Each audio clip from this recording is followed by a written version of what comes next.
기독교에 대해서 변증하고 이렇게 우월성을 이제 알리는 그런 포교론적인 차원에서 변증이 이제 필요했죠. 그 이교도들 로마 제국의 박해와 또 유대교의 박해가 심했을 때 이런 변증이 필요했었습니다. 변증가들은 기독교를 비방하고 공격하는 로마 제국의 지도자 그리고 이교도와 유대교 지도자들에 대하여 기독교의 정당성과 탁월성을 이론적으로 변증했었습니다. 그리고 또한 이교의 거짓과 어리석음을 지적했죠. 이 변증가들이 활동함으로써 신자들이 신앙심을 깊게 할 수 있었으며 그 신학 발전을 자극하게 되었습니다. 그래서 초기 변증가들 중에서 가장 유명하신 분이 순교자 저스틴입니다. 이분은 저스틴이라는 이름 앞에 순교자가 자동으로 따라 붙습니다. 순교하셨다는 뜻이죠. 그래서 저스틴 마터 그러는데요. 100년부터 165년까지 이제 사셨던 분이고요. 그 팔레스타인의 세겜, 구약에도 나오는 그 세겜이라는 곳에서 이교도의 부모 밑에서 태어났습니다. 32세까지 모든 헬라 철학을 섭렵하면서 이제 만족하지 못했다고 그래요. 진리를 찾아 이제 방황하는 사람이었다고 그래요. 근데 어느 날 우연히 해변에서 노인을 만났는데 그 노인이 진리는 예수 안에 있다. 그런 깨우침을 줬다고 그래요. 그리고 이분이 그 평상시에 기독교인들이 그 순교당할 때 두려움 없이 담대하게 순교하는 모습에서 감동을 많이 받았었다고 그래요. 그래서 이후로 그는 기독교를 이제 참 철학하던 사람이라서 기독교를 참 철학이라 부르며 모든 철학을 특히 플라톤주의의 완성으로 보았어요. 기독교를. 그리고 이 기독교가 진리와 참 평안을 주는 그런 철학 중의 철학, 종교 그렇게 인식을 했습니다. 그래서 이분이 쓴 책이 3권이 있어요. 제1변증서는 안토니우스 피우스 황제, 당시 로마 황제들이 이제 기독교를 박해했기 때문에 황제에게 쓴 그런 글인데요. 기독교 신앙에 대해서 변증하고 신구약 성경의 연속성, 지난번에도 말씀드렸죠. 구약이 신약이 구약의 완성이라는 거. 그래서 예수님의 삶이 구약의 예언 안에 이미 다 예고되어 있다.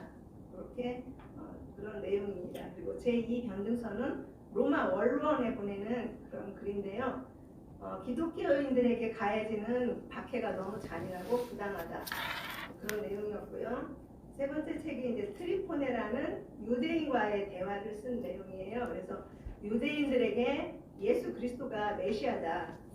그것을 이해시키려고 쓴 글입니다.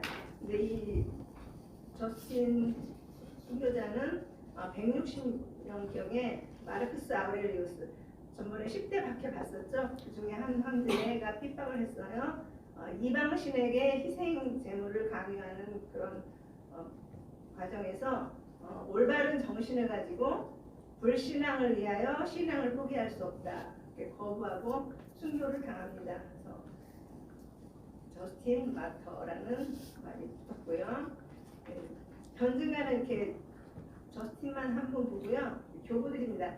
교부들은 처치 파더스, 그래서 신앙의 아버지, 변증가와 같은 동의어로 쓰였었어요. 처음에는. 그러다가 시대가 흐르면서 이제 변증가와 구분해서 교부라고 불렸는데요. 가르치는 자, 교회의 학생. 그래서 2세기경에는 주교가 교부였고요. 나중에는 교회의 전통을 대변하는 그런 저술가까지 확대되었습니다. 근데 이 교부들은 325년에 니케아 공의회가 열리거든요. 이 325년을 기점으로 전 초기 교부 그리고 이후를 후기 교부로 부릅니다. 근데 325년 전 그 초기 교부들은 그 연대를 보면 박해 시기에 활동했던 교부들이라는 것을 알 수 있습니다. 313년에 이제 그 박해가 끝나기 때문에요. 그래서 초기 교부들을 이제 몇 분을 보는데요.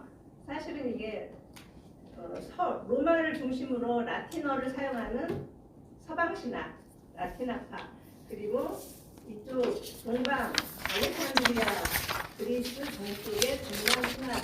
그래서 알렉산드리아 또 안디옥 이렇게 나뉘는데요. 학파까지는 너무 복잡하실 것 같아서 쭉 순서적으로 그냥 이렇게 나열을 했습니다. 리옹의 이레니우스입니다. 초대교회 최초의 조직 신학자라는 말을 들어요. 네. 신학을 이제 체계적으로 정리하셨던 거죠. 소아시아 서머나 기독교 가정. 서머나 교회 하시면 우리 그 86세 나이에 순교당했던 폴리캅 감독이 떠오르시죠? 예. 그 폴리캅의 제자였습니다. 이분이. 폴리캅은 또 사도 요한의 제자였죠. 그런데 이렇게 서머나 지역에서 태어났는데 170년경에 이쪽 프랑스 쪽으로 이주를 하게 돼요. 리옹이라고 해요. 그래서 리옹의 이레니우스인데요. 거기서 그 당시에 감독, 리옹의 감독 포티누스라는 그 감독에 의해서 장로가 되고 이 포티누스 감독이 순교를 해요. 순교 후에 이제 감독직을 계승해서 리옹의 감독이 됩니다. 그래서 이분은 최초의 조직 신학자라고 불렸죠. 그 신학의 특징은 그 당시에는 모든 그 신학자들이 철학을 이용해서 변증을 하면서 기독교 신학을 이렇게 연구를 했는데 그들과는 달리 성경과 사도적 전통으로 이단에 대처하면서 교회의 신학을 지켰습니다. 그의 신학은 그래서 성경과 사도들의 교훈에 가까웠어요. 그리고 당연히 그가 쓴 책들도 논리와 사색을 다룬 것이 아니라 명백하게 그리고 단순하게 이단을 반박하고 교회의 바른 신앙을 확립하고 신자들을 교훈하기 위한 것이었습니다. 현재 두 권의 책이 남아 있는데요. 신자들의 믿음을 강화하기 위한 교리 강해, 요리 문답집, 사도적 신앙의 증명이라는 그 책이 있고요. 그 이단을 논박하는 주로 이 당시에 가장 큰 문제였던 영지주의를 반박하는 그런 책이 있습니다. 이분도 202년에 이 리옹 지역에서 지금의 프랑스 지역에서 많은 순교자를 낸 그런 박해가 있었어요. 세베루스 황제 때 그때 이제 순교를 했습니다. 또 리옹의 이레니우스 다음에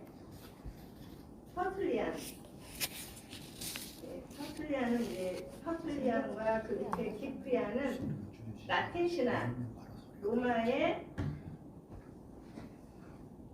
중심으로 한 서방 신학의 그런 신학 교부들이죠. 그래서 이 터툴리안은 라틴 신학의 아버지라고 합니다.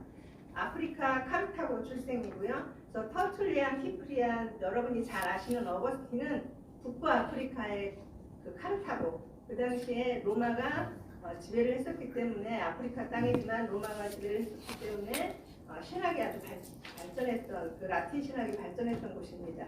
그래서 아프리카 카르타고 출생이고요.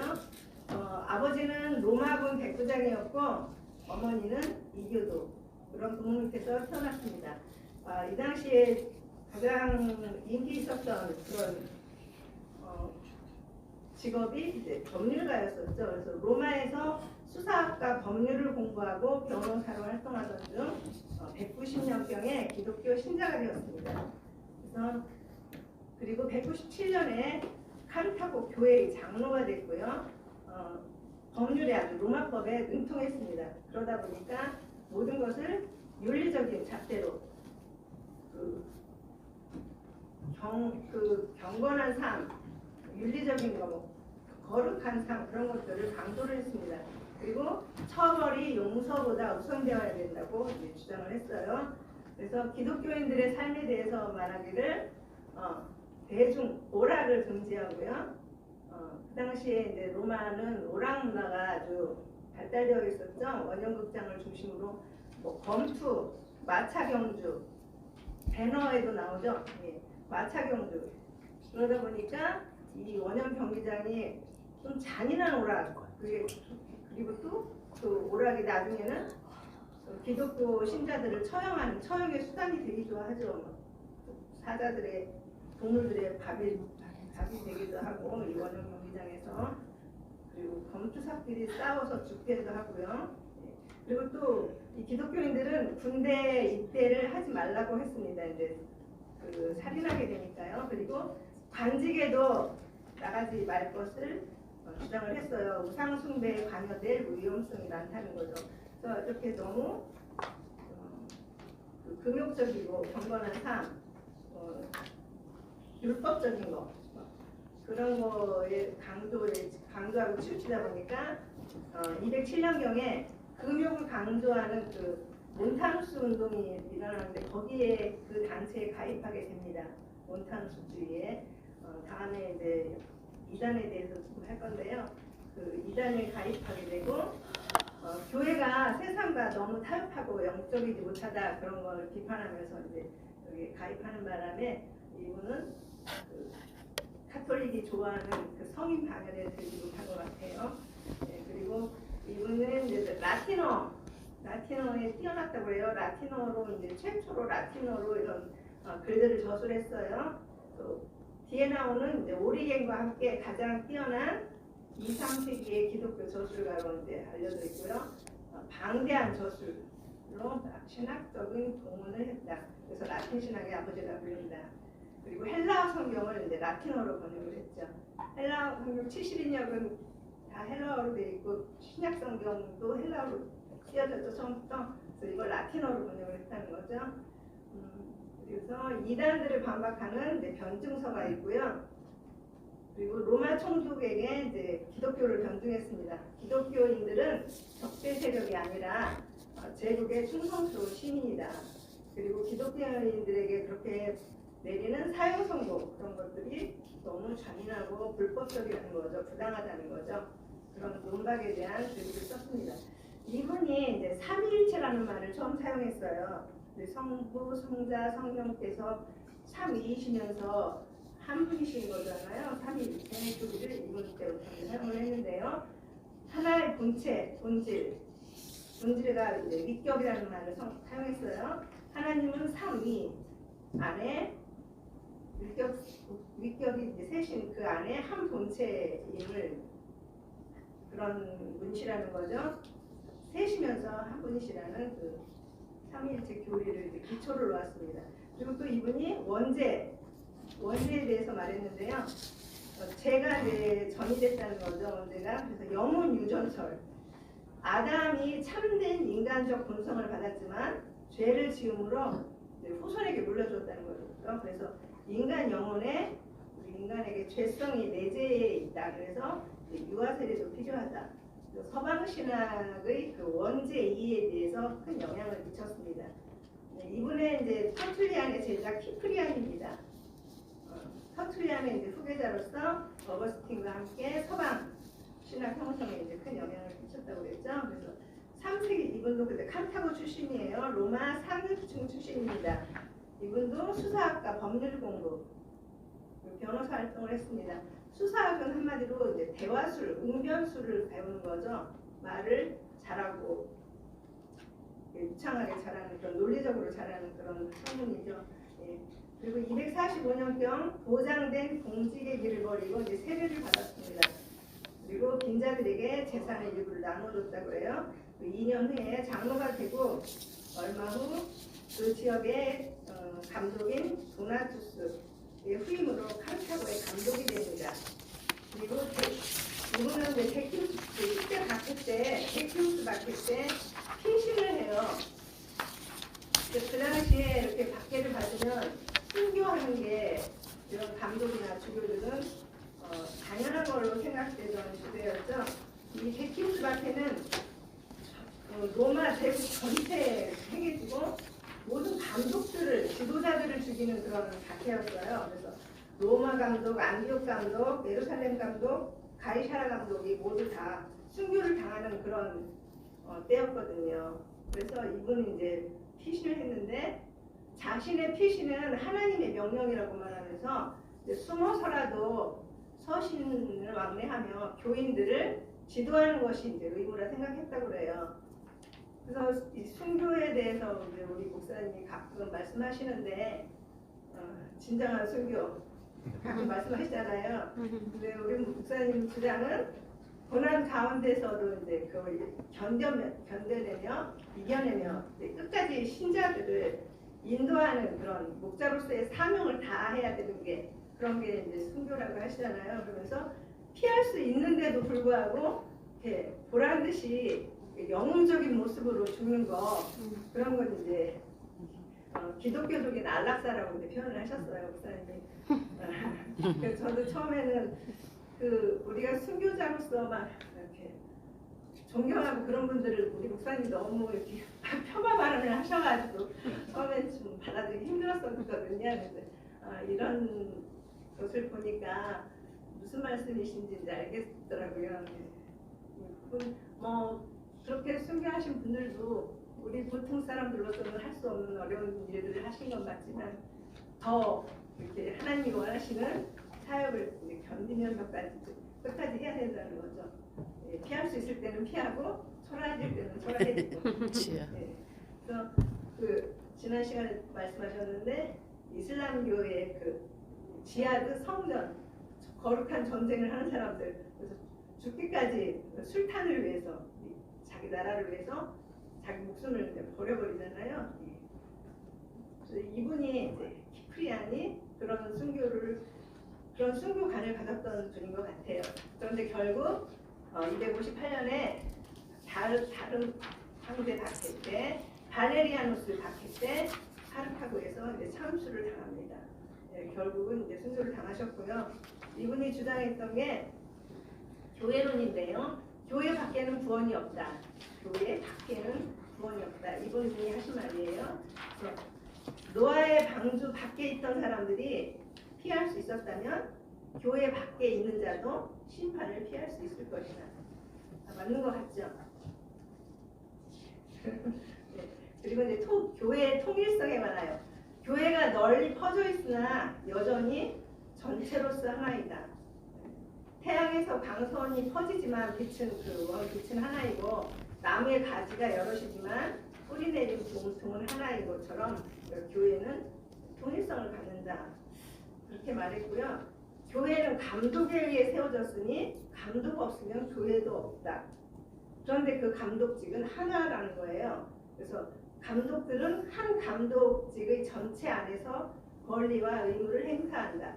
이게 그럴듯한 말인데요. 이게 사실은 교회의 통일성, 로마 교회만을 말하는 겁니다. 다른 여러 교회가 있지만 로마 교회를 중심으로 움직여야 된다는 뜻이고요. 감독도 여러 곳에 뭐 가이사라, 예루살렘, 뭐 알렉산드리아 여러 감독이 있지만 로마 교회의 감독. 그래서 나중에는 로마 교회의 감독만이 교황이 되잖아요. 교회의 황제가 되잖아요. 그래서 그 카톨릭의 교회 사상, 로마 교회의 수익권, 로마 교회만이 가장 우월한 교회, 권위 있는 교회, 그리고 로마 교회 감독만이 이제 그 교황이 될 수 있는 베드로의 직속 후계자가 될 수 있는 그렇게까지 올라가는 교황 제도를 만들어내는 그런 사상의 시초가 됩니다.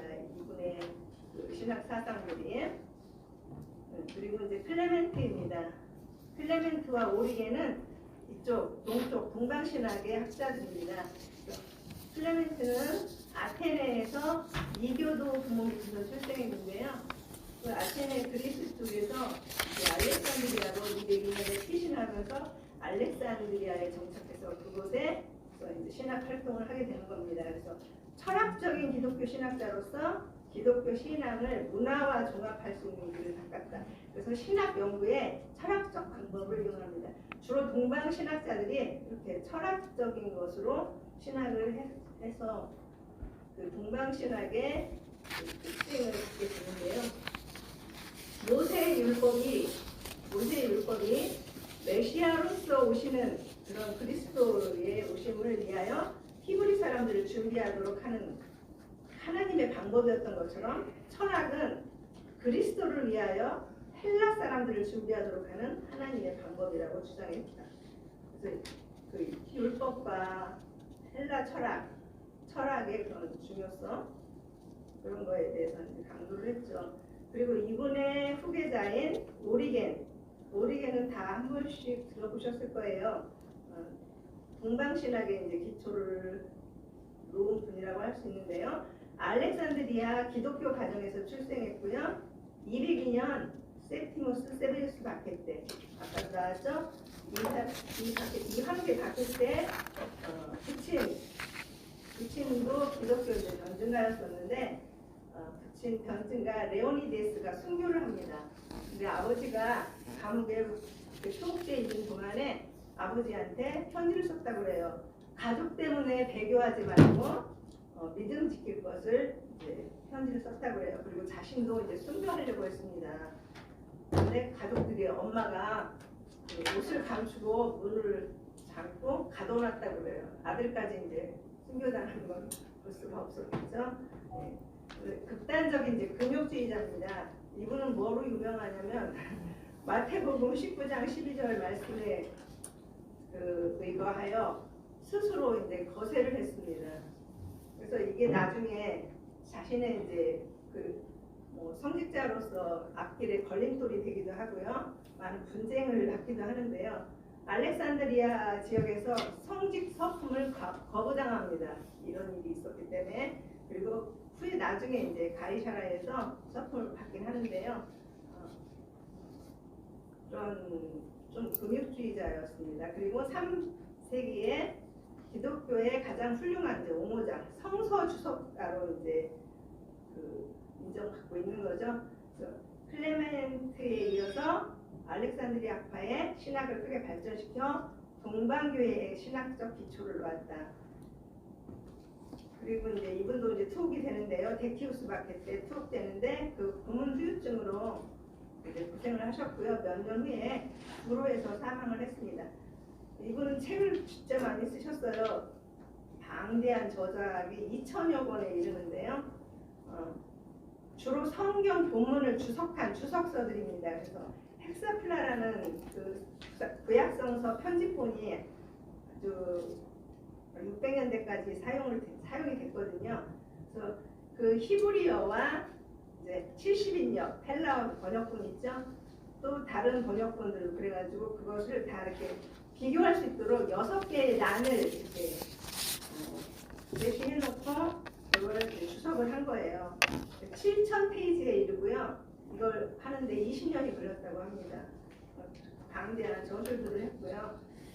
이번에 이제 신학의 특징은 철학, 동방신학 쪽이라고 그랬죠. 동방신학 학자죠. 그래서 좀 철학적인 것을 많이 다루고요. 알레고리 해석으로 유명합니다. 영적 해석이라고 하고 우화적 해석이라고 하죠. 하나님께서 성경을 영광에 기하셨기 때문에 해석을 할 때 영적 의미를 표현하는 게 중요하다. 알레고리 해석을 했고요. 또 이제 창조론의 문제가 있는데요. 영원 선제설을 주장했습니다. 두 번의 창조에 대해서 말하고 있어요. 첫 번째 하나님이 창조를 하셨는데 영혼을 창조했다는 거죠. 영혼을 창조했는데 사탄과 이제 천사로 그 영혼들이 나뉘었고요. 세 번째 이제 존재, 천사도 되지 않고 사탄도 되지 않은 인간이 인간을 위해서 두 번째 세상을 창조했다고 그래요. 그래서 인간들은 사탄에게 이제 늘 붙잡혀 있는 상태였고요. 그것을 이제 그리스도의 오심과 하나님의 사랑으로 결국 사탄까지도 구원받고 피조 세계가 회복될 거라는 그런 보편 구원론을 주장을 해서 문제가 됐죠. 그리고 연옥설도 이분한테서 나왔는데요. 연옥이라는 게 연자가 저거예요. 단련할 때, 연단할 때 연자예요. 인간이 죽은 다음 중간 단계 불로 연단하는 그 연단의 장에서 죄의 해결을 본 뒤에 천국에 가거나 지옥에 간다는 거죠. 카톨릭이 지금도 연옥을 인정하는 것이 여기서 이제 비롯된 거죠. 성자, 성령, 종속설. 우리는 성부와 성자와 성령이 같은 동일한 그런 분들임을 인정하지만 이분은 성부와 성자는 성품이 같은 하나님이지만 아들은 아버지에게서 나왔다. 그러니까 아버지가 낳았다는 거죠. 아버지에서 나서 아버지에게 복종하며 아버지에게 속한다. 그리고 또한 아들이 아버지에게 종속됨과 같이 성령도 아들에게 종속된다. 그러니까 제일 높은 분이 성부, 그다음에 아들, 그다음에 성령 이렇게 계급을 서열을 정하게 된 거죠. 그래서 이러한 오리겐의 주장은 성자와 성령 이 두 위의 본질적인 그 신성을 좀 떨어뜨린 거죠. 그래서 이렇게 이런 문제점들 때문에 사후 300년이 그가 죽은 300년이 지난 후 553년에 제5차 컨스탄티노플 공의회에서 정제되었어요. 그리고 그 당시에 황제였던 유스티니아누스 황제가 그의 저서를 다 몰수해서 그래 세우고 발행을 금지했죠.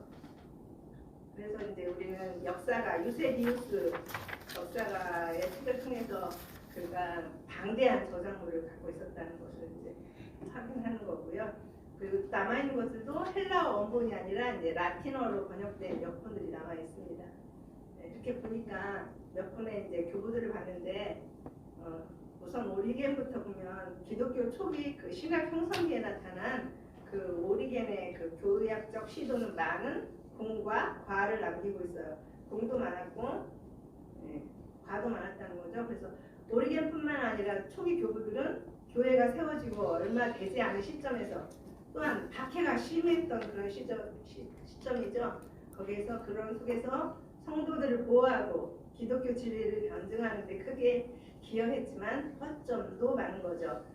지금 현대 신학을 기준으로 보면 반박하거나 이제 교정할 것들이 많은데요. 그 철학을 이용해서 신학을 연구하다 보니까 많은 오류를 범하기도 했고요. 서방 교부들 같은 경우 로마 카톨릭 교회의 그 수익권 그리고 교황에게 절대적 권위를 부여하는 교황제도의 탄생. 그래서 오늘날 카톨릭 교회가 성경에서 벗어나게 하는 그런 단초들을 제공하게 됐습니다. 그래서 이렇게 초기 교부들을 살펴보면서 잠깐 생각이 드는데요. 2000년이라는 시간이 흐른 지금 우리들이 하고 있는 성경 해석을 하나님께서 얼마나 올바르다고 인정하실까. 그리고 또 교부들에 대해서는 비록 오류와 허점이 많이 보이지만 목숨을 아끼지 않고 신앙과 교회를 지키려 했으며 또 성경을 연구하고 신학의 기초를 세우려 애썼던 분들이기에 이제 교회의 아버지라 불릴 자격이 있지 않나 그런 생각을 하게 됩니다. 네, 수고하셨습니다. 네.